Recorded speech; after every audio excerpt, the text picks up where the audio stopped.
राधे राधे। आज हम बात करेंगे एक ऐसे विषय पर जो न सिर्फ हमारे धार्मिक जीवन से जुड़ा है बल्कि हमारे आज के समय में भी बहुत महत्वपूर्ण है। दान और पितृपक्ष। हिंदू धर्म में दान का अपना एक विशेष स्थल है और इसमें सबसे प्रमुख है अन्नदान, जो श्रेष्ठ दान माना गया है। इस दान के माध्यम से व्यक्ति अपने पितरों को खुश करता है और ये भगवान की प्रशंसा भी करता है। एक बार पक्षीराज गरुड़ भगवान श्री कृष्ण के पास पहुँचे। उनके मन में एक समस्या थी। उन्होंने प्रणाम किया और कहा, प्रभु, पितृपक्ष में हमारे पितरों की पूजा करने से क्या फल प्राप्त होता है? इस समय में उन्हें खुश करने के लिए क्या करना चाहिए? भगवान श्री कृष्ण उन्हें समझाते हैं, हे गरुड़, तुमने बहुत ही महत्वपूर्ण प्रश्न किया है। वो व्यक्ति अपने पितरों को संतुष्ट करता है, उसके दुख दूर होते हैं और उसकी जिंदगी में सुख और समृद्धि का आगमन होता है। इस विषय पर एक पुरानी कथा है जो मैं तुम्हें सुनाता हूँ। इस कथा का श्रवण करने से तुम्हें बहुत से प्रश्नों के उत्तर मिल जाएंगे और तुम्हारे सभी पाप भी दूर हो जाएंगे। गरुड़ जी कहते हैं, हे प्रभु, मैं इस कथा का इंतज़ार कर रहा हूँ। आप मुझे ये कहानी सुनाइए। मैं इसे सबके साथ विस्तार से प्रचार करूँगा। भगवान कृष्ण फिर गरुड़ को पितृपक्ष की कहानी सुनाना शुरू करते हैं। एक बार रुचि नामक एक राजा थे। वे समस्त संसार की भोग वैराग्य को छोड़कर एक अलग ही जीवन जीते थे। उन्होंने अपने राज्य की सरस्वती, सुख, समृद्धि और प्रसिद्धि को भूलकर एक तपस्वी की तरह जीवन बिताने का निश्चय किया। उन्होंने घर नहीं बनाया, परंतु अपने जीवन को तपस्या और ध्यान में समर्पित कर दिया था। राजा रुचि की तपस्या के दिनों में उन्होंने भक्ति और साधना के माध्यम से अपने मन को शांत किया। उन्होंने हर दिन प्रार्थना की और अपने मन की शुद्धि के लिए विशेष मंत्र जाप किया। इस प्रकार का जीवन जीने से उनके पितृ अत्यंत दुखी हो गए और उन्होंने सोचा कि खुद उनसे मिलने जाना चाहिए। राजा रुचि के पितृगण, जो उनकी तपस्या से बहुत प्रभावित हुए थे, उनके पास आए और कहा, हे रुचि, तुम्हारा अविवाहित जीवन हमें दुखी कर रहा है। गृहस्थ जीवन से ही सुख और समृद्धि प्राप्त होती है। तुम्हें विवाह करना चाहिए, नहीं तो तुम्हारा जीवन अधूरा रहेगा। विवाह करके ही तुम अपने पितरों को खुश कर सकते हो और उनके आशीर्वाद का प्राप्त कर सकते हो। राजा रुचि ने कहा, किंतु मुझे तो ये लगता है कि विवाह से पाप बढ़ता है। मैं चाहता हूँ कि मैं विद्या और ज्ञान की ओर ध्यान दूँ। पितृ ने कहा, हे वत्स, ये सहज नहीं है। क्या तुम्हें पता है कि बिना विवाह के तुम्हारा सुख और समृद्धि प्राप्त नहीं हो सकता?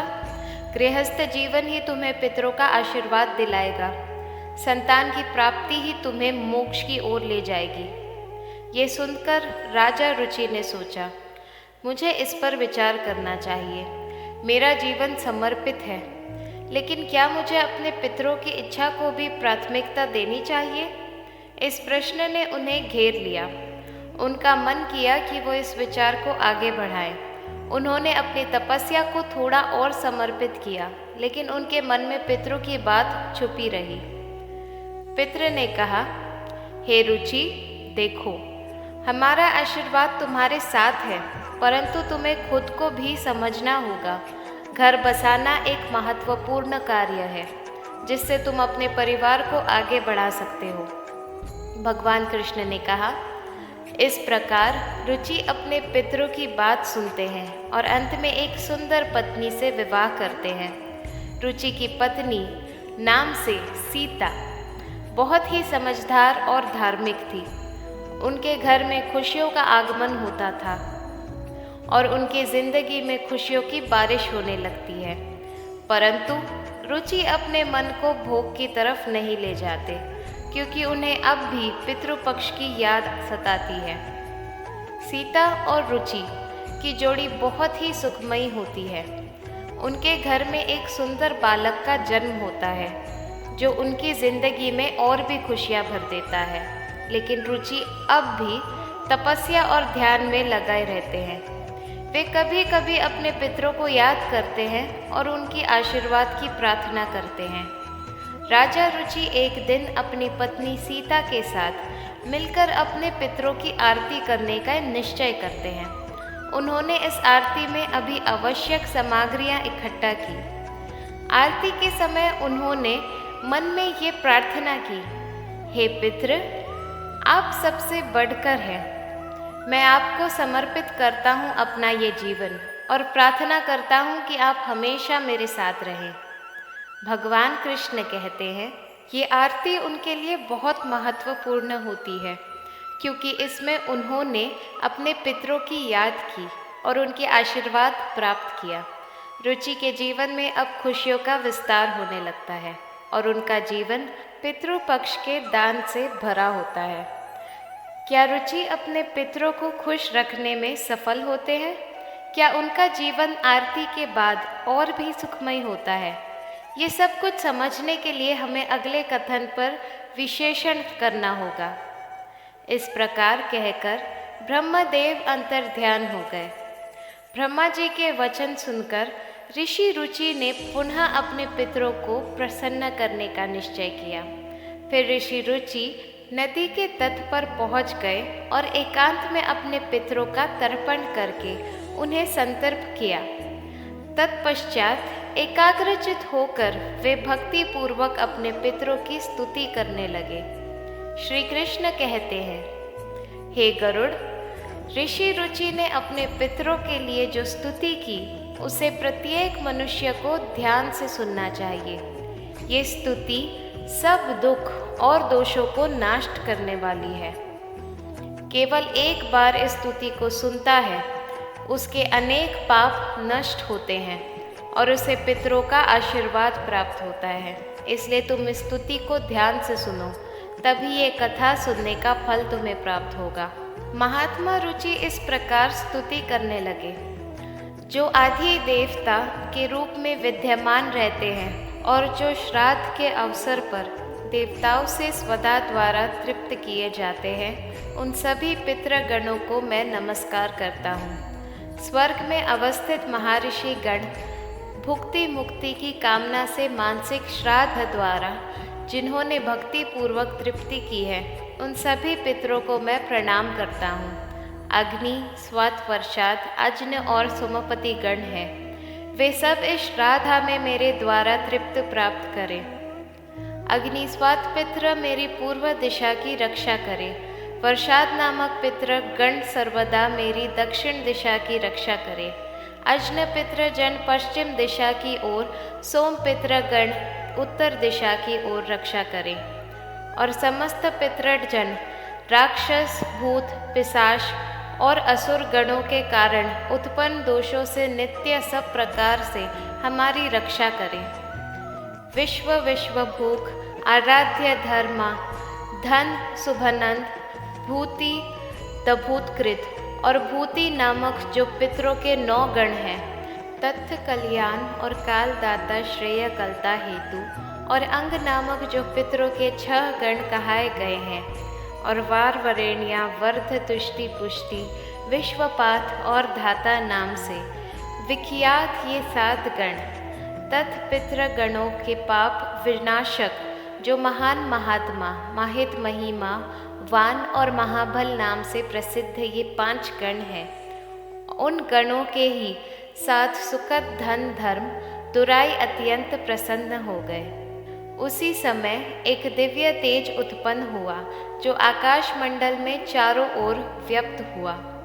संपूर्ण विश्व को अपने तेज से आच्छादित करने वाली उस रोशनी को देखकर ऋषि रुचि अपने घुटने पर बैठकर फिर से पितरों की स्तुति करने लगे।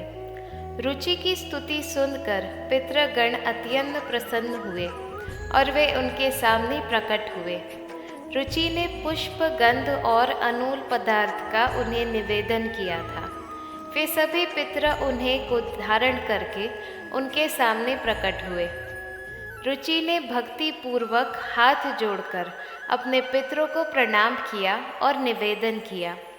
प्रसन्न होकर पितरों ने कहा, हे पुत्र, तुम्हारी स्तुति से हम अत्यंत प्रसन्न हैं, इसलिए अब तुम्हारी जो भी कामना हो वे निसंकोच होकर कहो। फिर नतमस्तक होकर रुचि ने पितरों से कहा, हे पितृदेव, ब्रह्मदेव ने सृष्टि की रचना करने के लिए मुझे प्रजापति बनाया है, इसीलिए मैं आपसे संतान उत्पन्न करने में समर्थ, गुणवान, चरित्रवान पत्नी की कामना करता हूँ। फिर पितरों ने कहा, हे वत्स, इसी स्थान पर अभी इसी क्षण तुम्हें उत्तम मनोरम पत्नी की प्राप्ति होगी और उसी से तुम्हें पुत्र होगा। हे रुचि, वह पुत्र बुद्धिमान और बलशाली होकर रोच नाम से तीनों लोकों में ख्याति प्राप्त करेगा। उसके भी अतिशय बल, महापराक्रमी महात्मा और पृथ्वी का पालन करने वाले बहुत से पुत्र होंगे। कहकर समस्त पितृगण ऋषि रुचि को आशीर्वाद देकर उस स्थान से अंतर्ध्यान हो गए। पितरों के अंतर्ध्यान होते ही पितरों की कृपा से उसी समय उस नदी के माध्यम से ही रुचि के समीप परम लोचना नामक मन को प्रिय लगने वाली सुंदर श्रेष्ठ एक अप्सरा प्रकट हुई। उस श्रेष्ठ अप्सरा ने मधुर वाणी में महात्मा रुचि से कहा, हे तपस्वी श्रेष्ठ, वरुण के पुत्र महर्षि पुष्कर द्वारा मेरी एक अतिशय सुंदर कन्या उत्पन्न हुई है। मैं उस सुंदर रूप वाली मननी नामक कन्या को भार्य के रूप में आपको प्रदान करती हूँ। आप इससे विवाह करें। इस कन्या से आपको अतिशय बुद्धिमान मनु नाम का पुत्र होगा। फिर प्रजापति रुचि ने उस अप्सरा कन्या से विवाह किया। श्री कृष्ण कहते हैं, हे गरुड़, इस प्रकार से ऋषि रुचि ने अपने पितरों को प्रसन्न करके विवाह के लिए कन्या प्राप्त की और अपने वंश को आगे बढ़ाया। कथा के अंत में भगवान श्री कृष्ण ने गरुड़ जी को पितरों को प्रसन्न करने के अनेक उपाय विस्तार से बताए। ये उपाय मनुष्य के जीवन में पितृ दोष को समाप्त करने और पितरों की कृपा प्राप्त करने के लिए अत्यंत आवश्यक माने जाते हैं। श्री कृष्ण ने गरुड़ जी से कहा कि पितरों को प्रसन्न करने के लिए कुछ विशेष अनुष्ठान, तर्पण और धार्मिक कार्यों का पालन करना आवश्यक होता है। आइए जानते हैं उन महत्वपूर्ण उपायों के बारे में। पितरों को प्रसन्न करने का सबसे पहला और मुख्य उपाय तर्पण है। तर्पण का अर्थ है जल अर्पण करना। पितृपक्ष के दौरान पितृजल को हाथ में लेकर पितरों के आह्वान करते हुए उन्हें जल अर्पण करना चाहिए। तर्पण में काले तिल, जल, दूध और कुश का उपयोग किया जाता है। ये कार्य पवित्र मन और श्रद्धा से करना चाहिए, जिसे पितृगण तृप्ति होकर प्रसन्न होते हैं। तर्पण करते समय ओम पितृ स्वधा मंत्र का उच्चारण करना चाहिए, जिससे पितृ संतुष्ट होते हैं और आशीर्वाद प्रदान करते हैं। श्री कृष्ण कहते हैं, राधा कर्म पितरों की तृप्ति के लिए एक महत्वपूर्ण अनुष्ठान है। इसमें पितरों के नियमित भोजन, फल और वस्त्र अर्पण किए जाते हैं। राधा कर्म करने वाले व्यक्ति को ब्राह्मणों को भोजन कराना चाहिए और उन्हें वस्त्र और दक्षिणा देकर आशीर्वाद लेना चाहिए।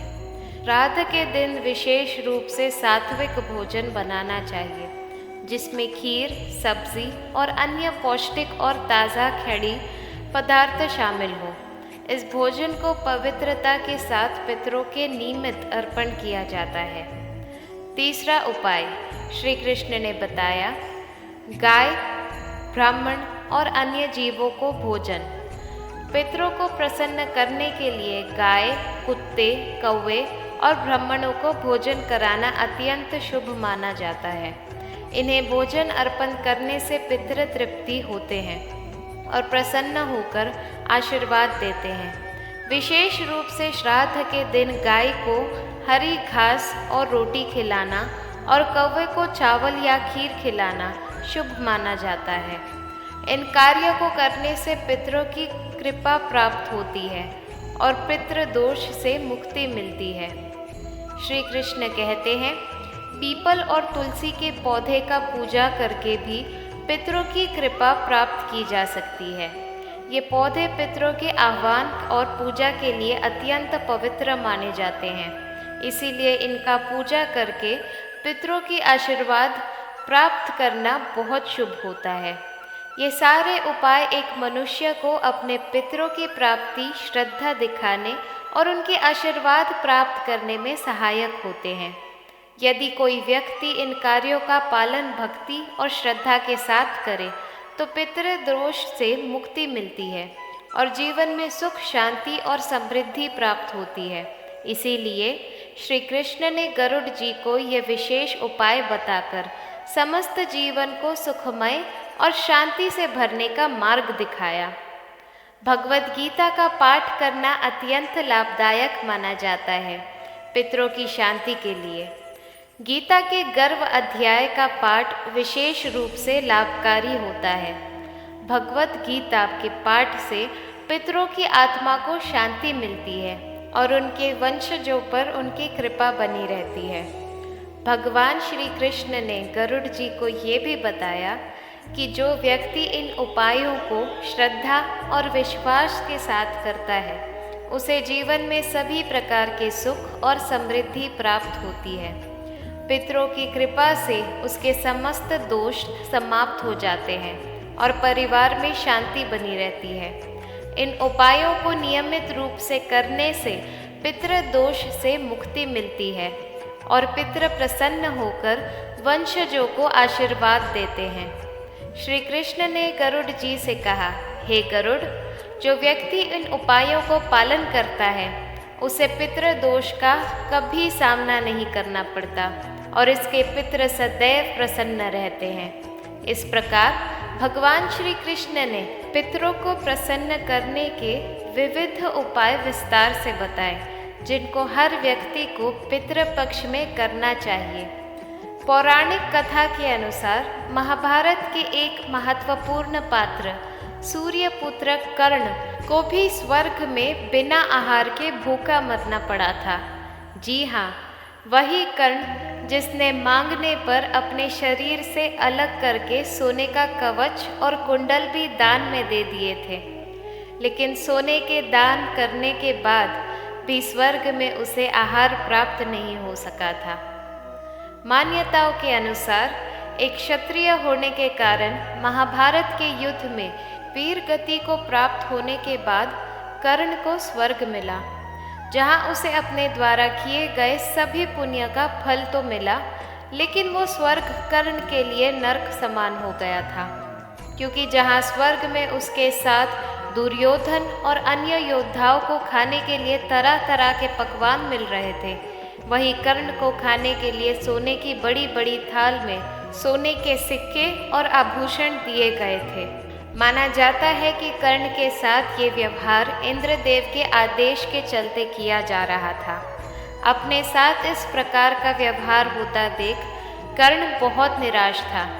एक दिन भूख से व्याकुल होकर वे देवराज इंद्र के पास गया और उनसे पूछा, हे प्रभु, आखिरकार क्या कारण है कि मुझे भोजन की जगह सिर्फ सोना ही खाने को दिया गया?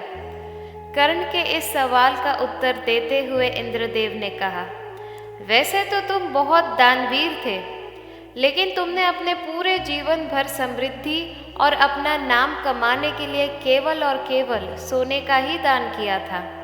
तुम ये बात अच्छी तरह से जानते थे कि पृथ्वी पर मनुष्य जो भी दान देता है उसे मृत्यु के पश्चात स्वर्ग में वही खाने के लिए प्राप्त होता है, लेकिन तुमने अपने अहंकार और मुंह में आकर पितृपक्ष के दिन में भी अपने पूर्वजनों और पितरों को कभी श्राद्ध अर्पण नहीं किया। यही कारण है कि तुम्हें अब स्वर्ग में होते हुए भी अपने दिए गए दान के अनुसार सोना ही खाने के लिए दिया जा रहा है।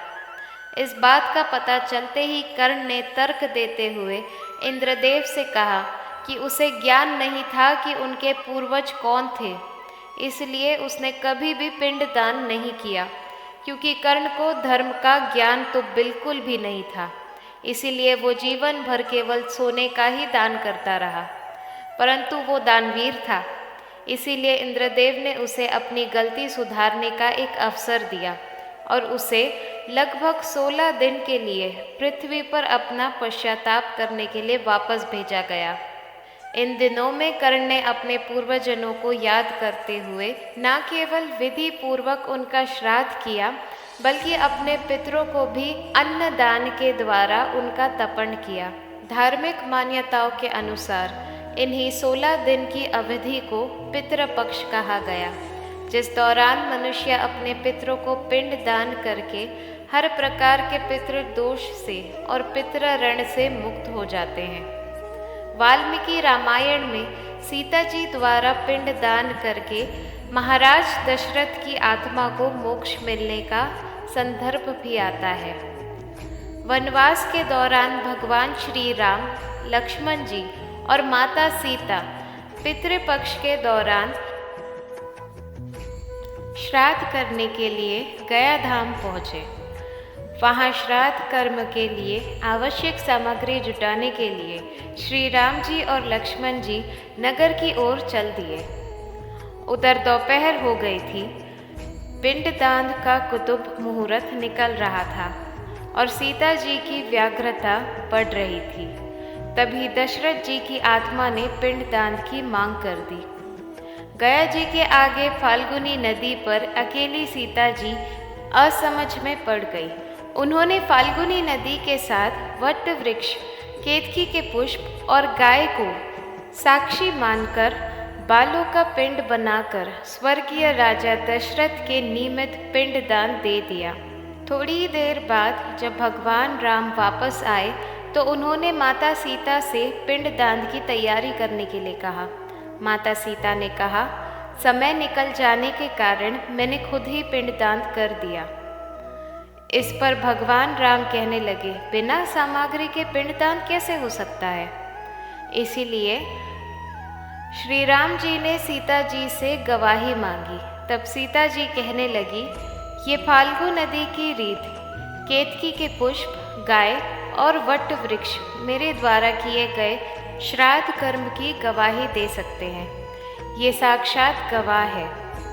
लेकिन जब भगवान राम ने इन सब से इस विषय में पूछा तो तीनों ने इस बात से मुकर गए। सिर्फ वट वृक्ष ने सही बात कही। तब सीता जी ने महाराज दशरथ का ध्यान करके उनसे गवाही देने की प्रार्थना की। दशरथ जी ने सीता जी की प्रार्थना स्वीकार करते हुए घोषणा की, मुहूर्त बीतने से पहले ही सीता ने मुझे पिंडदान दे दिया था। इस पर तब कहीं जाकर श्री राम जी आश्वस्त हुए, लेकिन तीनों गवाहों द्वारा झूठ बोलने पर सीता जी ने उन्हें क्रोधित होते हुए श्राप दिया। फाल्गु नदी अब तो सिर्फ नाम की नदी रहेगी, तुझ में पानी नहीं रहेगा। ये कारण है कि आज भी गया जी में फाल्गु नदी सूखी रहती है। सीता जी ने गाय को श्राप दिया, तू पूजने के बावजूद भी लोगों का झूठा खाएगी। और केतकी के पुष्प को श्राप दिया, तुझे पूजा में कभी नहीं चढ़ाया जाएगा। वट वृक्ष को सीता जी का आशीर्वाद मिला, क्योंकि उसने सत्य बोला था। सीता जी ने वट वृक्ष को आशीर्वाद दिया कि उसकी लंबी आयु प्राप्त होगी और वो दूसरों को इच्छा प्रदान करेगा। हर पतिव्रत स्त्री तेरा मन करके अपने पति की दीर्घायु की कामना करेगी। इसीलिए गाय को आज भी झूठा खाना पड़ता है और केतकी के पुष्पों को पूजा पाठ में वर्जित माना जाता है। फाल्गु नदी के तट पर सीता कुंड के पानी के अभाव में आज भी सिर्फ बालू या रेत से पिंड दान किया जाता है और यही कारण है कि वट वृक्ष की आयु सबसे अधिक होती है। अब सुनिएगा श्राद्ध पक्ष में हर दिन सुनने वाली कहानी। प्राचीन कहानी के अनुसार जोगी और भोगी दो भाई थे। जोगी धनवान था और भोगी निर्धन था। दोनों भाइयों में बड़ा प्रेम था, लेकिन जोगी की पत्नी को धन का घमंड था और भोगी की पत्नी बिल्कुल सरल हृदय की थी। पितृपक्ष आने पर जोगी की पत्नी ने उसे पितरों का श्राद्ध करने के लिए कहा। जोगी इसे बेकार का काम समझकर टालने लगा, लेकिन उसकी पत्नी को ये पता था कि अगर ऐसा नहीं किया तो लोग बहुत बातें बनाएंगे। जोगी की पत्नी को घमंड तो था ही, साथ ही उसे अपने मायके वालों को दावत पर बुलाना और अपनी अमीरी दिखाने का ये बिल्कुल सही अवसर लगा। आखिरकार उसने अपने पति से बोला, अगर आप मेरी परेशानी की वजह से ऐसा कह रहे हैं कि तुम श्राद्ध मत करो, तो मैं मदद के लिए भोगी की पत्नी को बुला लूँगी। दोनों मिलकर सारा काम कर लेंगे। फिर तो उसने जोगी को अपने मायके के न्योते देने के लिए भेजा। दूसरे दिन उसके बुलाने पर सुबह सुबह भोगी की पत्नी आकर काम में लग गई। उसने भोजन तैयार किया, तरह तरह के पकवान बनाए और फिर सभी काम समाप्त करके अपने घर पर आ गई, क्योंकि उसे भी तो अपने घर पर पितरों का श्राद्ध तर्पण करना था। इस अवसर पर जोगी की पत्नी ने उसे जाने से नहीं रोका और ना ही वो रुकी। दोपहर का समय पितृभूमि पर उतरे, क्योंकि श्राद्ध पक्ष के दिनों में दोपहर के समय ही पितरों के नियमित श्राद्ध तर्पण का काम करना शुभ माना जाता है। तो दोपहर के समय पितृभूमि पर उतरे। जोगी भोगी के पितर पहले जोगी के यहाँ गए। वहाँ गए तो उन्होंने देखा कि उसके ससुराल वाले तो उनसे पहले ही भोजन करने में जुट गए हैं। आखिरकार फिर वे भोगी के घर गए, जहाँ पितरों के नाम पर आज्ञारी दे दी गई थी। पितर भूखे ही नदी के तट पर पहुँच गए। थोड़ी ही देर में नदी के किनारे सभी पितर इकट्ठित हुए और अपने अपने यहाँ के परिवारजनों के श्राद्ध की तारीफ करने लगे। जोगी भोगी के पिता ने अपने आप बेटी कही। फिर वो सोचने लगे कि अगर भोगी को स्वार्थवा मिलता, लेकिन भोगी के घर में तो 2 वक्त की रोटी भी खाने को नहीं थी। ये सब सोचकर उन्होंने भोगी पर दया आ गई और फिर वे खुशी में चिल्लाने लगे, भोगी के घर धन हो जाए, भोगी भी धनवान हो जाए। शाम हो चुकी थी और अब भोगी के बच्चे भी भूखे थे। उन्होंने अपनी माँ से कहा, माँ भूख लगी है। तब बच्चों को टालने के लिए भोगी की पत्नी ने कहा, जाओ आंगन में थोड़ी यौदी रखी है, जाओ और उसे खोल लो, जो कुछ भी मिले बांटकर खा लेना। बच्चे आंगन में गए तो देखा कि वहाँ तो होड़ी मैरून से भरी पड़ी है। वे दौड़कर माँ के पास पहुँच गए और सारी बात माँ को बताई। माँ को विश्वास नहीं हुआ। आंगन में जब भोगी की पत्नी ने ये सब देखा तो वे भी हैरान रह गई। इस तरह पितरों की कृपा से वो गरीब भोगी भी धनवान हो गया। धन पाकर वो गरीब घमंडी नहीं हुआ और फिर अगले साल का पितृपक्ष आया। भोगी की पत्नी ने श्राद्ध के दिन 56 प्रकार के भोग बनाए। ब्राह्मणों को अपने घर बुलाकर श्राद्ध किया, भोजन कराया और दक्षिणा दी। सोने चांदी के बर्तनों में जेठ जेठानी को भोजन कराया, जिसे पितृ बहुत प्रसन्न हुए, तृप्त हुए। ये थी श्राद्ध पक्ष के दिनों में सुनने वाली जोगी और भोगी की कहानी। अब सुनिएगा पितृ श्रोता का हिंदी अनुवाद। श्री मार्कंडेय पुराण में महात्मा रुचि द्वारा की गई पितरों की ये स्तुति पितृ स्तोत्र कहलाती है।